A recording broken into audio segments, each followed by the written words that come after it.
Estamos conversando con Luis Famayor Toro, hablando de este panorama político, hablando de ese escenario que se acerca, bueno, con lo que tiene que ver con la toma de posesión del presidente electo, un nuevo periodo presidencial que entra a partir del 10 de enero, todas las declaraciones que hemos visto que diferentes funcionarios del gobierno también han ofrecido, y este panorama que, como decía, afecta al ciudadano. Si evaluamos las preguntas que se hacen los venezolanos y quienes están detrás de pantalla es: ¿qué va a pasar el 10 de enero? Es la pregunta constante y es, como decían, es esa angustia que tiene la gente, es ese panorama de incertidumbre que desde el plano económico muchos analistas dicen, bueno, la palabra ha sido incertidumbre, pero que también para el panorama político sigue siendo esa palabra de incertidumbre y que de alguna forma termina afectando es al venezolano. Afecta al venezolano y a la nación. Pero yo lo que creo, para darle tranquilidad a la gente, es que el 10 de enero se va a juramentar el presidente Nicolás Maduro, que fue quien fue señalado por el Consejo Nacional Electoral, primero, y también por la Sala Electoral del Tribunal Supremo, después, como ganador de las elecciones presidenciales que se dieron el 28 de julio. Entonces, los organismos públicos, los poderes públicos venezolanos, que son los encargados de decir eso, lo dijeron. Entonces, allí no hay ninguna otra cosa. Se podrá estar de acuerdo o no, les podrá gustar a la gente o no, pero es el presidente Maduro quien se va a incorporar como presidente para otro periodo presidencial que termina en el 2031. Eso va a ser así. Además, yo no creo que el llamado de la oposición es un llamado realmente serio, es irresponsable, ya lo dije anteriormente.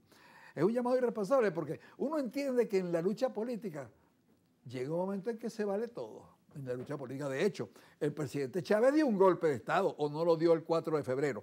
A mí no me van a venir con el cuento que eso fue una insurrección cívico-militar, no. Eso fue un golpe de Estado, el 4 de febrero del año 92. Y ese golpe de Estado se celebra actualmente, se conmemora. O sea, nosotros conmemoramos un golpe de Estado que es el que dio el presidente Chávez en el año 1992. ¿Por qué? Porque el presidente Chávez termina triunfando luego en el año... Y la historia generalmente la escriben los triunfadores. Los derrotados no la escriben. Entonces, esa fecha la tienen como el inicio de una supuesta liberación del país y de el inicio de un proceso revolucionario. Yo personalmente no estoy de acuerdo con eso, pues, ¿no? Pero eso es así, existe así. Lo que significa, en definitiva, que cuando se habla del poder político, parece que vale todo. ¿Eh? Ahora, si usted se mete en un golpe de Estado o usted se mete en una insurrección, tiene que tener con qué. Porque si no tiene con qué, simplemente va a salir derrotado. Como a Chávez lo derrotaron en el año 92, porque pese a que movilizó gente, etcétera, etcétera, no llegó a movilizar a toda la Fuerza Armada y el resto de la Fuerza Armada se le impuso, lo derrotan y se lo llevan detenido, pues. Entonces, lo que pasa es que Chávez posteriormente modifica su conducta y se aparta de la idea de los golpes y de la idea insurreccional para entrar a jugar el juego democrático. Y entonces, jugando el juego democrático, tiene un triunfo en el año 1998, en las elecciones del año 1998. Entonces, es irresponsable que un sector opositor llame a desconocer algo si no tiene fuerzas para ello. Es irresponsable, porque al final lo que va a pasar es que alguna gente saldrá, repito, que creo que ya lo dije, y esa gente que salga y se ponga fuera de la ley será detenida. Pero los líderes, Edmundo González Urrutia no va a estar allí. María Corina posiblemente tampoco va a estar allí. Otros, Leopoldo López, Vecchio, etcétera, no van a estar allí. Ellos están en otro sitio, ellos están fuera del país. Desde la comodidad de sus casas o los hoteles donde vivan. Ellos llaman al pueblo venezolano a que salga.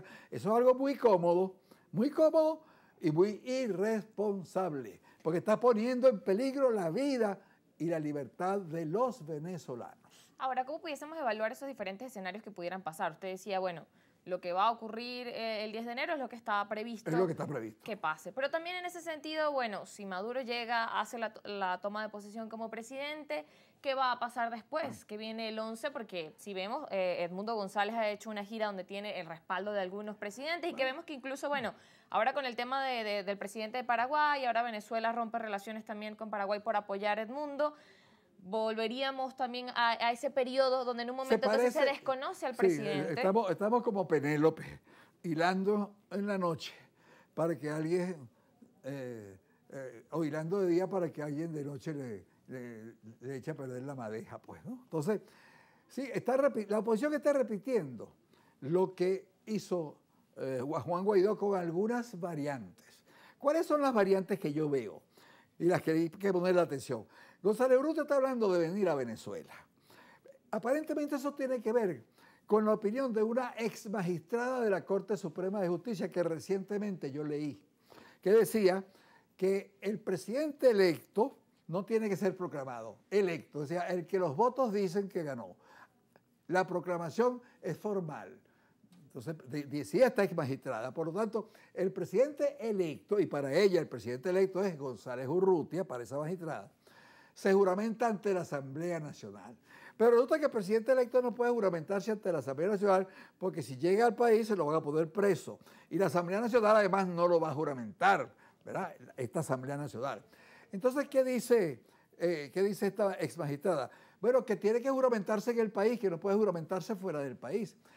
Pero que entonces hay que recordar que existe una asamblea en el exilio, una asamblea legítima que es la del 2015. Entonces, esa asamblea legítima del 2015 tampoco podría juramentar porque está en el exilio, ¿verdad? Pero existe un Tribunal Supremo de Justicia en el exilio. Y la Constitución dice que si no se juramenta ante la Asamblea Nacional, se juramenta ante el Tribunal Supremo de Justicia. Como el Tribunal Supremo de Justicia real, el que existe, el que está en Dos Pinitas, no lo va a juramentar, ¿verdad? En todo caso, puede ordenar que lo detengan. Entonces, ella dice que Edmundo González Urrutia debe juramentarse ante ese Tribunal Supremo. Entonces, y ese Tribunal Supremo son un grupo de ex magistrados, de aquellos que nombraron en aquel momento cuando la Asamblea se instaló, porque, digamos, el gobierno había nombrado antes de irse rápidamente de noche un Tribunal Supremo, entonces estos nombraron otros. De esos pudieran estar planteándose ingresar al país o ya ingresaron. De eso no han hablado.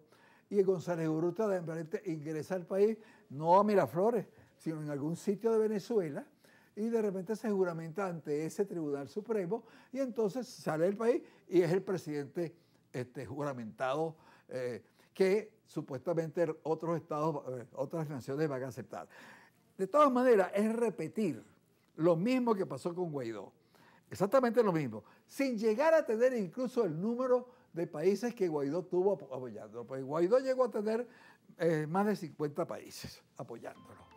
Estos no han llegado a tener eso, ¿verdad? Entonces, es repetir algo que ya fracasó totalmente, Y ese hasta el final, no decir cuándo es el final, bueno, significa que vamos a tener hasta el final del 2025, después hasta el final del 2026, y vamos a estar hablando de hasta el final, a lo mejor hasta el 2031. Bueno, habría que esperar que sigue pasando a lo largo de este 2025. Habría que esperar, pero claro, en la medida que pase más tiempo desde el 2025, desde el 10 de enero de 2025 en adelante, sin que se juramente González Urrutia, sin que tome poder González Urrutia, sin que tome el poder, se podrá juramentar donde le dé la gana. Guaidó se juramentó en una plaza y se autojuramentó y la gente lo llamaba presidente y fue presidente y manejó fondos en el exterior, ¿verdad? Entonces, esta gente podrá volver a hacer lo mismo, pero eso no va a significar ningún cambio en Venezuela, excepto cambios políticos y en la relación diplomática de Venezuela con una serie de países